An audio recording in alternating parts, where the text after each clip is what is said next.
ખેડૂત ભાઈઓ બહેનો, પહેલીવાર દેશમાં એક આપણે મહત્વનું કામ કરવા માંગીએ છીએ. અત્યારે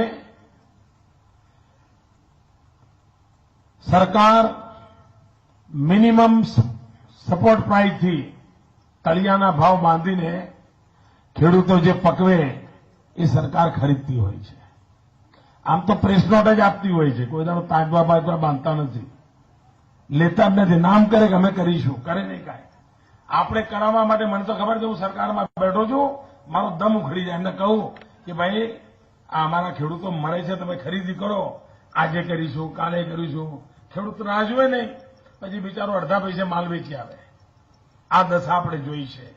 આ સ્થિતિ આપણે બદલવી છે. અને તળિયાના ભાવ નક્કી કરવામાં શું કરે, જે તે રાજ્યને મરજી પડે એમ ચલાવે બધું. ત્યાં બેઠેલો જે ઓફિસર હોય દિલ્હીથી આવેલો, એને જે ઠીક પડે એમ કરે. કોઈ સમજણ નહીં, કોઈ વ્યવસ્થા નહીં, કોઈ નીતિ નહીં, કોઈ પદ્ધતિ નહીં.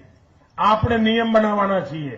આપણે આપણા ચૂંટણી ઢેરામાં લખ્યું છે કે હવે તળિયાના ભાવ નક્કી કરવાનું એક પદ્ધતિ અપનાવવામાં આવશે.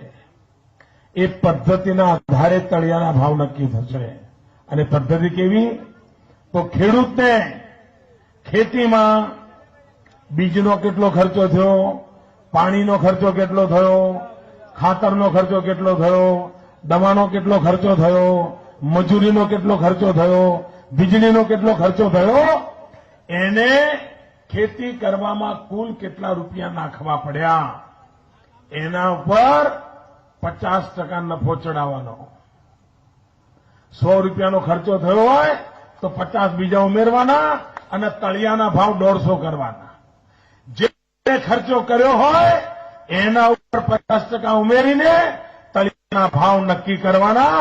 આ દેશના ખેડૂતને ક્યારે આત્મહત્યા કરવાની નોબત ના આવે એવું ક્રાંતિકારી કામ આ નવી જે ભાજપની સરકાર દિલ્હીમાં બેસશે એ કરવા માંગે છે.